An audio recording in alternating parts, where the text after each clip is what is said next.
Started running and it's Thursday at 1 o'clock and the sky is totally blue. You've got some stiff competition for class today. And we actually had a great turnout, but it's so important. Do we have the projector one? I can just kill the light. You can just keep talking. Okay, thank you. So we have this class, and guys, I don't want to sort of beat the dead horse, and yet I feel like you've got to get this message, and I know that not everybody is. So last week in the team meeting, we started working through the shift book again. Why would we study the shift book now when the market's great? It's for shifting. It's a shift. You get that, right?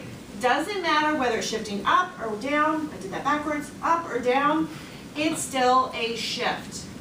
And when a shift happens, again, directional does not matter. What happens is how do you deal with it? There's so many pitfalls in an upshifted market that I don't want you to fall into. How many of you guys had your real estate license before the downshift? Raise your hand. Did anybody reap some pretty harsh consequences as a result of behaviors that you adopted when everything was easy? Can I raise both of my hands? I don't want that to happen. And as I have taught, and a lot of you guys that are consistently in team meetings, I'm sorry for the redundancy, but we have a lot of people here that aren't. Guys, I don't want you to be a realtor. Where do realtors think and live today? I can't do anything else. I have 4 deals closing and everything's on fire. I can't think about tomorrow. That's a realtor. I want you to be a business owner. Where does a business owner think? 90 days out, 120 days out, 1 year out. That's how you have to think. I want you thinking ahead. So right now, it feels great. Now I know we've got some Marcelo people here, and I know that it's not quite as poppin' in the valley. But in Anchorage, how does the market? See, there's that mindset. You're taking bold in the fourth quarter, aren't you? What does it feel like right now for you? Apparently, it doesn't feel like anything. What does it feel like out there for you? Are you busy? Are you dead? Are you kicking back? Are you eating bonbons? Are you watching soap operas? Are you writing offers? Are you listing property? What does it feel like? There's a lot of momentum going. What I hear in the hallways is, holy cow, 4 offers, this. So here's what happens. Warren Buffett said it best. Should have had that open, sorry about that.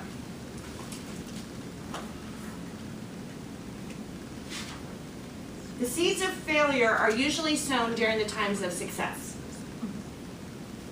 I don't want to be negative Nancy, and I don't want to be Debbie Downer. I don't think anybody would accuse me of having a negative or victim mentality. And I want you looking ahead and being prepared. So the first thing that we talked about last week was mindset, and having a positive and active mindset. I'm going to move super quickly into today's topic because we're cranking a ton of stuff into this, and talk about expense management. So here's what happens. Let's see, James York, University of Maryland mathematics professor, says this: the most successful people are those who are good at plan B. When the market shifted down, right, and it felt like it just came to a screeching halt. What did we do to make more money? What's the first thing you do to instantly make more money? Very first thing. Cut cost, right? You got to lead generate, but income from lead generation doesn't show up today. When does it show up? Minimum 45 days out. Likely 90 and forward. So we knew that in order to get more money in your pocket, you had to cut costs right then. Okay? You can cut out a $700 a month bill and you just gave yourself a $700 raise, right? So that's what we all, right, did. Building a thriving business is based on lead generation. Building a surviving business is based on cutting costs. You want both. Does that make sense? Okay, so then what happens in our market right now? It starts turning. All of a sudden, there's no fear of financial loss because you're making money. I signed the checks. You guys are making money. They're coming, they're going. You understand what's a more powerful motivator? Pain or pleasure? Pain. Fear of financial loss motivates us to take action, and it motivates us to take massive action. When we're in a position of opportunity for financial gain, we don't take action. What's the word for the year? Complacency. I do not want you falling into a habit of complacency because you're cashing a lot of checks. I want you making money. You understand that what people sell versus what they make are not the same thing, right? You can take someone who closes $8 million a year, there's a strong likelihood they could have a higher net commission than someone who sells $25 million a year. Does that make sense? Personally, I want to be profitable. Nothing against selling, you guys hear me, right? You understand I'm not saying don't go sell lots of houses. I'm saying make a lot of money while you're selling a lot of houses. Exactly. So here's the deal. You can't build a business by cutting back, but you can find your profit and save it. Most of you did this, that were in the tough market. You ran a budget, you cut your expenses, you got lean, you got tight, you held the dollar accountable. What's the pitfall that lies in front of us right now? Talk to me. Am I the only one that sees it? Well, if you're just working on today's business, how many deals closed this month? 250? We might hit 260, How many closed in January? 118 Yeah. in our market center. Yeah. So if you're not building November, December's business today, then your November, December is going to be very quiet, and Christmas is going to look busy. And if you're spending money on a budget like this is your average, see, that's what happens. We start spending assuming our average is way up here. So what the state does when the oil prices go up. We close 9 deals a month. We have an amazing month, and all of a sudden we start, rolling like a rock star and throwing money out like that's what we do every month. When I guarantee you, you're going to see season. Ed and Dar Walden and I have talked about this 100 times. They build their business plan strategically around the fact that they sell fewer houses in the first quarter. Does that make sense? Here's the catch. Prosperity happens. In growing times, we tend to become profitable with positive cash flow and loose with the financial decision making. We review the bottom line, we see a profit, trust that all is well, and fail to scrutinize the details. Then the market shifts and we have nothing in reserves. And it will shift, by the way, The market January. is going to go away. Yeah, there is a shift. I can tell you now, you can go ahead and set your calendar, January 1. There's always a shift. We always have a shifting market. What's it called? You said it a minute ago. Seasonality. There are fewer deals in the winter. This isn't about mindset or us having a bad, it's the truth. There's fewer deals in the winter. Well, you couple that with the fact that we are in the best market we've ever seen, right? That is bound to go away. So we have to prepare ourselves moving forward, yes, for seasonality, and yes, for the market to change. Joe, there's also presidential elections coming up Yep. in November, so January's gonna hit double hard, I think. Yeah, that's true. What happens is, again, we get lulled into complacency. We allow seeing an increase in profits to convince us that what we're doing is working really well. Warren Buffett says this: name a business that has been ruined by downsizing. I can't name one. Name a company that has been ruined by bloat. I can name dozens. We stop playing red light, green light when the money starts coming in. Do you ever do that? You get a bunch of checks, you put it in your bank account, and you're like, man, I killed it, I crushed it this month, and then all of a sudden you look at the bank account and it says you have $10 in it. You're like, holy cow, where did it all go? I don't even know. But you bought, this or that or the other, and it's little things, right? You splurge on a dinner, you spend more, and you guys hear me. I don't want you to have a frugal, meek, existence. I just want you to be smart with your money. Live on top ramen. Just kidding. Well, I don't know how many people have heard or listened to Dave Ramsey, but he says live like no one else now, whether it is top ramen and beans or rice, so later you can live like no one else. So I like living that. in frugality is just a sacrifice, it's not a permanent condition. This is just purely subjective, and I've never said this in a room, maybe I shouldn't, but I'm just going to. When I got into this business in 2002, what amazed me was the amount of money that was spent. It was a party lifestyle. I'm just being completely honest. Wine, women, and song. Everybody was drinking, everybody was out, everybody was spending, you know, at Sullivan's. I can remember being at Sullivan's and people dropping $2,000 dinner, you know, $2,000 dinners with incredible bottles of wine. People spent money like there was no tomorrow. I know for a fact many of those realtors ended up with their homes in foreclosures, and I could name them by name, and I would never do that. But I know for a fact that has left a lasting imprint on my life. I remember seeing that and thinking, what a lavish industry. But guys, it was nothing to have a $50,000 day. You're hanging out with different people than I was back Well, then. that's fine, but what I'm telling you is that it was nothing to get massive income. And you get this sense of complacency, where the money's coming in and you're not holding it accountable. So what do we do to fight for that? Number one, you take Ed Walden's financial planning class when we do it again, because it was that good. You set a budget. You hold every dollar accountable. Allison Bradley came right into my office. Now, mind you, we've had the 2 best profit-sharing months we have ever had in the history of this company. Last week, she came right in my office, all excited, because she found $10.99 a month that she could save us.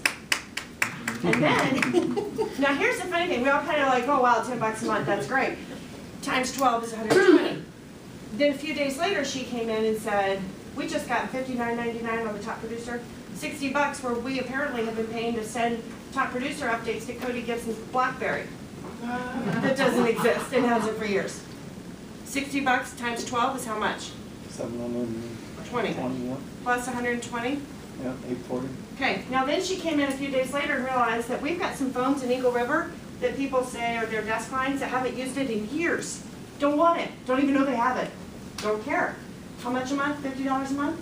About taxes. Per phone? Yeah. So now we're talking about $300 a month. Do you understand that she didn't get lulled into complacency and say, man, we are killing it? She stopped and went back and said, where can I find money? Where can I find waste? And it sounds like little itty bitty bits, but little bits over time add up. Does that make sense? So that's what you've got to do with your business. That's why we have a great MCA, by the way. Can you do the S-corp thing again? Huh? Yeah, that's part of it. Absolutely. Yes. Jennifer, I had a board, I was doing a refinance, and my finance people said, hey, you're only gonna get $30 a month on that. And I told her, I said, you know, I don't know anybody who's willing to give me $30 a month. Well, and when you start doing the math out and you realize times 12 months and you look at the year, all of a sudden it becomes very real money. So what we want you to do is play, what's it called? Red light, green light. Every expense you check it. Does this dollar bring me a return? Here's the thing, guys. I'm going to get in front of you for a second. Excuse me. Hi. YouTube team meeting. I'm like in the camera. Oh boy, that's going to be scary for people watching at home. So here's the idea, guys. If your expenses are here and you can get them fixed and steady, we call that static. They don't change. Ideally, you can get them to where you're just finding little things to cut here and there. If your profit and your business is increasing, do you see what happens? This is what we call what? Profit. Your margin. This is where you live. This is where your head has got to live, in the margins. Increase the margin, increase the margin, increase the margin. This is what realtors do.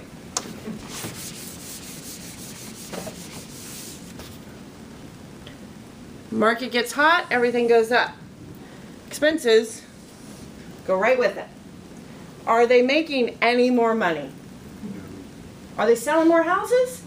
Absolutely. They have to. Are they have to keep up with the expenses. They're working harder. Is this making sense to you guys? I would love nothing more than for you to get passionate about margins. It sounds so blah. And that's where your retirement is.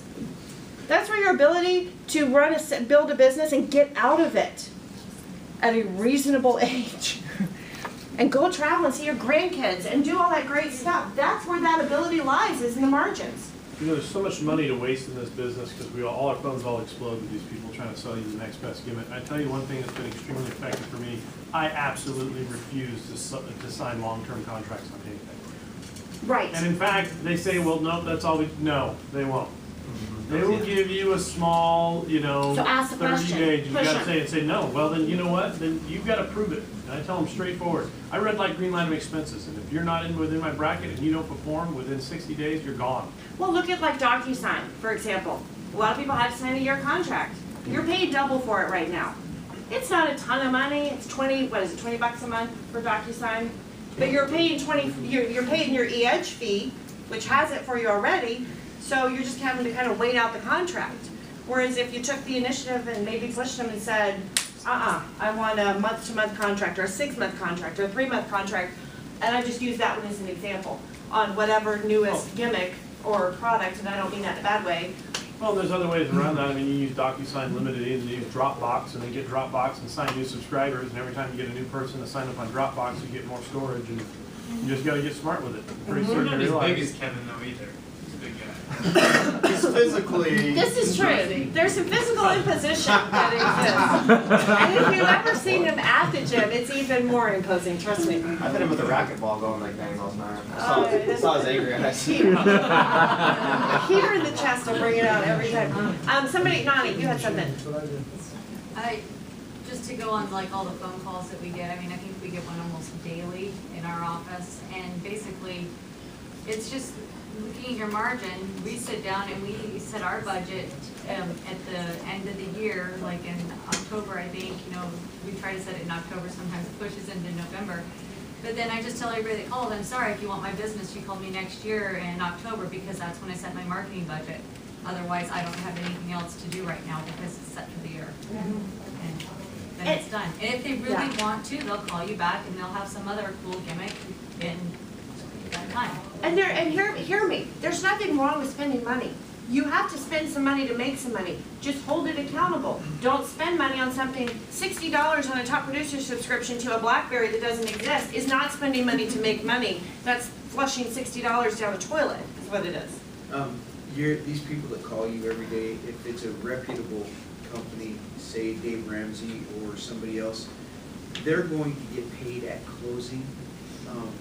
And if you're paid a 25, 28, 30% referral at closing for leads, that's great. These companies that want to charge you up front for leads, I avoid those guys like the plague. You'll get calls every day. Well, it's a $5,000 a month subscription to this, and we guarantee you 20 closings. And I turned one 2 days ago, or Friday. They said, okay, so I'll give you 25% of every closed lead. And then they said, no, we just don't do it that way. Then we don't do business. Well, that's your you get to make a personal business choice about what you're, now again, you may find something that costs you $5,000 a month to run. It may bring you a $15,000 a month return. Is that $5,000 well spent? Yeah. Sure it is. So I hope you're hearing what I'm saying. I'm not saying don't spend money. I'm saying hold it accountable. Go ahead, Kevin. Well, I was going to say, you know, the money on marketing is completely wasted if you're not calling your database. The first 3 deals I did in this business, I did out of that elevator from people I met coming to work because I was just excited to be in the real estate business. I was talking to everybody about it. Because they don't cost you anything. Yep. Yeah. So if you're not calling your database, if you're not touching on your sphere, if everybody you know doesn't, you know, associate you with real estate, then you're just burning money. Go home, put it in the fireplace and burn it for heat because you'll get more out of it. You have an incredible opportunity in front of you right now. Your opportunities, you guys have learned, because of what you've learned at Keller Williams, you've learned how to retain market share in a shifted market and grow it. Now you get to reap the benefit of it, which is as the market increases, your market share will increase as well. Now here's your next opportunity. Take advantage of the extra profits and save. Make a profit. And get to the place so that when it shifts again, because it will, you're not in the same position. We were all in 6 years ago going, holy cow, how can I get out of this contract? Now I got to get out of this. I got to refinance my car. I need to sell my car, buy a different car. I'm cutting cable, whatever. I mean, we all made some tough choices because we hadn't played smart. So now's your opportunity to really work on your margins and think that way. Guys, when you look at your budget every month, at the end of the month, and I know that you all are, and your profit and loss statement, don't just ask yourself, am I within budget? What's the real question you want to ask yourself? What can I cut? Where can I shave it? Well, Yes. it's not new. I mean, look at the gold rush in Alaska back in the day. If you ever read on that, the miners didn't make money until the support people that made money. And that's just business in general. It's just being smart. Yeah. One of the favorite things from Ed's class, and something that as realtors we don't tend to think about, is you make $20,000 a month. We didn't make $20,000 a month. Part of that goes to IRS. I love You their made tip. 14. Yeah, I love their tip of putting 30% away in the bank, because I know all of us who've been in business for a long time, you know, especially when you're starting out, you don't think about it. You've got money, and then all of a sudden it's tax time, and you have this big check to write to IRS, and you're like, where am I gonna get that? Exactly. Extend to October. I'll go make it right now. You still have to pay that. Stay tuned. Been Yes. there, done that. Jen, I think, most people would just say, and this is one thing we're gonna add to our class, and I talked to Dar about it the other day, and I think it's really important, is we do check our finances on a monthly basis, and we do profit and loss statements. The next step for that would be accountability. Whether you have a coach or accountability partner, you really wanna save some money and put some emphasis on how well you're saving money and how tight a ship you can run. Make yourself accountable to showing your profit and loss sheet to somebody else. This is huge, what he's saying right here. Yeah. Huge, huge, huge, Say huge. Les Bailey and I got together on a monthly basis and I said, okay, I did this many deals, this is my money, guess what, Les, this is my net. I don't wanna be embarrassed to Les to say, hey, I only made $12,000 last month when I signed $150,000 in commissions. I wanna say, this is my net. That accountability, just knowing it, it's like going to the gym. If you have a gym partner, you're going to the gym or training, a personal trainer or something, you're gonna work extra hard. It's the Yeah. same thing with your, be accountable to somebody, whether it's a coach or Jen or Joe or us or whatever, be accountable. I'll tell you what, we'll open our doors and keep confidentiality for anybody that would be willing to say that, because, to do that with us. Here, okay, I talk to you guys about this all the time. The Market Center, you understand why we talk about how the Market Center runs. We don't talk about it because we think we're proud of it or anything like that. We talk about it because it's just a large scale model of what you do every day, right? Why does Keller Williams operate on an open book system? Accountability. Guess who sees our books? We close our books at the end of the month. Matt and I sit down and look at them. As soon as that's closed, then it goes to our owners. They all look at it. Then it goes to our financial planning committee. That's made up of you guys. They get to look at it. Then it goes to our associate leadership council. They get to look at it. Do you understand how many sets of eyes are looking at our numbers? Do you think you want to talk about accountability. Boy, you gotta be on point. And that doesn't even count international, that we send them down to Austin. That's just right here. Accountability, right? There's no, and we are so good. Man, I had a great month. And we may know, but I didn't make any money. So when you can have some accountability within your, one-on-one, that could be one of the best things you give to yourself as a gift to help Well, you run Gary a Keller business. talks about it in The Millionaire Real Estate Investor. Find somebody that you meet up with once a month, right, whatever it may be, to go, look, here's where I am, here's my net. How do I grow it, right? If we're talking investments, what am I going to do to increase my investments?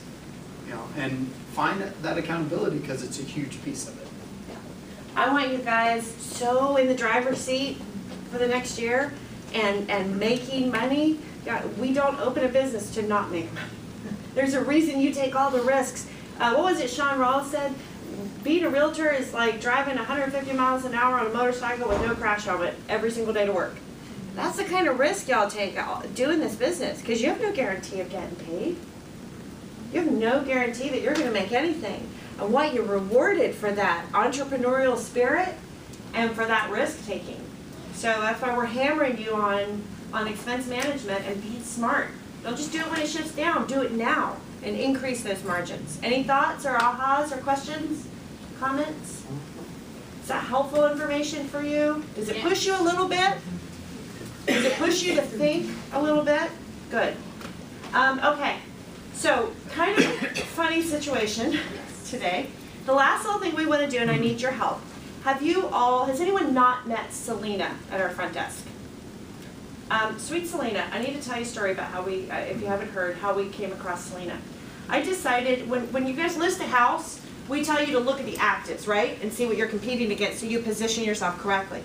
When we were working on rebuilding our staff, I went on Craigslist and pretended like I was looking for a job to see what people were offering. What are the postings like, so that I could then post our ad for Keller Williams and make it stand out from the competition. In doing so, I came across a post from this 17-year-old girl who said, I'm a homeschool student and I volunteer at the hospital and these are my goals and this is where I want to be and this is what I want to do. I'm looking for work. So I called her. I was really impressed and I have continued to be impressed every day since she came to work for us. Miss Selena. Selena's a homeschool kid. She just graduated from high school. I'll be honest with you, we didn't even realize it because it just kind of happened. She doesn't have a big graduation, she didn't walk, she didn't do anything. Since she started, I can't remember a day of work that she has missed until today when we planned a surprise party for her. So, we have balloons and we have cake and we have Selena with a swollen eye at home. We even had a Zana, our Saturday receptionist, here to cover for her so she could be down here to celebrate her graduation. I mean, it's like so Murphy's Law. So what we decided to do this morning is Jamie and Allison and I were we even tried to lure her in. Bring your PayPal, can you come in and bring us your time card so we can process your payroll? Nothing. She has never been late or missed in months. So what we wanted to do was video a message to her. If you guys would help us do that and just tell her, congratulations, y'all, this kid's gonna go somewhere. I firmly believe in it. She handles crazy situations at the front desk and you would never know how young she is. She doesn't get, I've seen agents, they think it's funny, like actually make it a joke to try and rattle her on the phone. They'll be standing there and they'll talk loud, and she just keeps on moving. Nothing phases her. She has a huge passion for our people and wants to serve you guys. So you've got the phone. So here's what we're gonna do. We're gonna, on the count of 3, we're gonna say, what are we gonna say, Allison? I think we could just say congratulations, Selena. Congratulations, Selena, happy graduation. Yeah. And then we'll shoot a quick video. If anybody wants to send her a quick video message, if they've developed any special bond with her, we can certainly. We practiced this before. Yes, we should do a dry run. Or upside down or sideways? He'll probably go sideways. The balloons should Yeah, bring those. We'll bring those Can I back. hide my hips with those balloons? That would be great. That's a lot.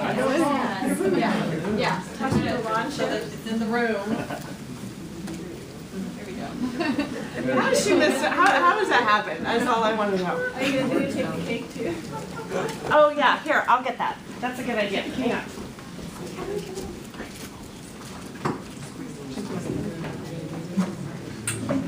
Over here. Yes. Do you know how hard it is to find graduation stuff in July? We got one though. Yeah. I don't know where to go. I don't think it's gonna hold. Yeah, just don't. Yeah, don't go too far with it. Come on, Les. Right on left instead. Yeah, exactly. I think the cake should be. All right, I'm gonna pan, so I'm gonna start on this side and then get your happy face when I get Is over this this way. practice? Okay, fine. What are we saying? Congratulations, Selena. Happy graduation. Okay, ready? 1, 2, and 3. Congratulations, Selena. Happy graduation.